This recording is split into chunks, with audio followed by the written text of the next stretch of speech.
சமையல் மணக்க ருசிக்க அம்மா சமையல் மசாலா ஐட்டம்ஸ் ஊறுகாய் ஐட்டம்ஸ் நம்மக்கிட்ட கிடைக்குது. நீங்கள் கீழே வந்து நம்பர் கொடுக்குறேன், நம்பரில் காண்டாக்ட் பண்ணுங்கள்.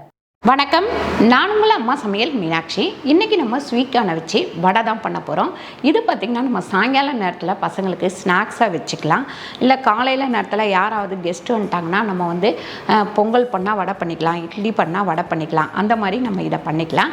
இந்த வடை பார்த்திங்கன்னா அந்த கொஞ்சம் ஸ்வீட்டு காரம் எல்லாமே சேர்ந்துருக்கும்.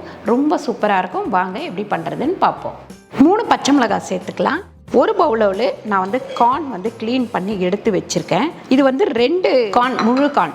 2 டேபிள் ஸ்பூன் கடலை மாவு சேர்த்துக்கலாம். இதில் ஒரு 3 டேபிள் ஸ்பூன் அரிசி மாவு சேர்த்துக்கலாம். ஒரு 2-3 ஜீரகம் சேர்த்துக்கலாம். நீங்கள் ஜீரகத்துக்கு பதில் சோம்பு கூட சேர்த்துக்கலாம். அந்த டேஸ்ட்டு பிடிக்கும்னா அதை சேர்த்துக்கலாம். ஒரு அரை ஸ்பூன் அளவுக்கு உப்பு சேர்த்துக்கலாம்.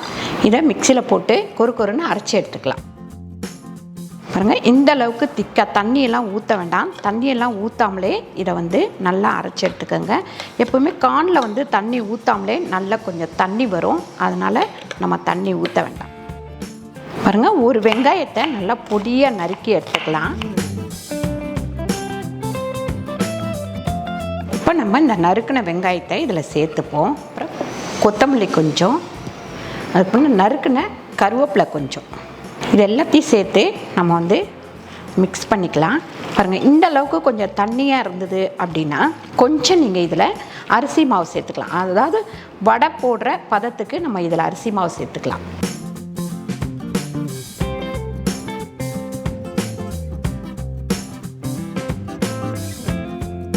இப்போ நம்ம வடை பொரிக்க தேவையான அளவு எண்ணெய் ஊற்றிக்கலாம்.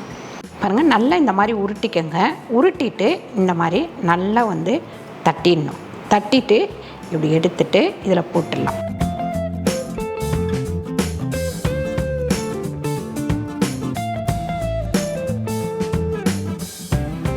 ஒரு பக்கம் நல்லா வெந்ததுக்கப்புறம் நம்ம இன்னொரு பக்கத்தில் திருப்பி போட்டுக்கலாம். பாருங்கள், வடை 2 பக்கமும் நல்லா திருப்பி போட்டிங்கன்னா இந்த மாதிரி சூப்பராக செவந்துடும். இப்படி செவந்த உடனே எடுத்துருங்க. மீடியமான தீ வச்சு வேக விடுங்க.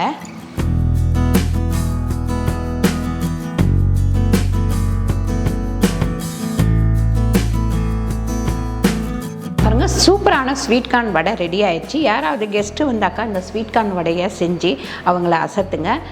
ஏன்னா சீக்கிரமாக கண்டுபிடிக்க முடியாது என்ன வடை அப்படின்னு சொல்லிட்டு இந்த மாதிரி டிஃப்ரெண்ட்டான ரெசிபிகள் செஞ்சு கொடுக்கும்போது நம்ம குழந்தைங்கள வந்து நல்லா சாப்பிட்ருவாங்க. கண்டிப்பாக ட்ரை பண்ணி பார்த்துட்டு கீழே வந்து கமெண்ட் பண்ணுங்கள் எப்படி வந்தது, டேஸ்ட் எப்படி இருந்தது அப்படின்னு சொல்லிட்டு. இந்த வீடியோ உங்களுக்கு பிடிச்சிருந்தால் லைக் பண்ணுங்கள், ஷேர் பண்ணுங்கள், சப்ஸ்கிரைப் பண்ணுங்கள், ஃபேஸ்புக்கில் ஷேர் பண்ணுங்கள், மறக்காமல் கமெண்ட் பண்ணுங்கள். நன்றி, வணக்கம்.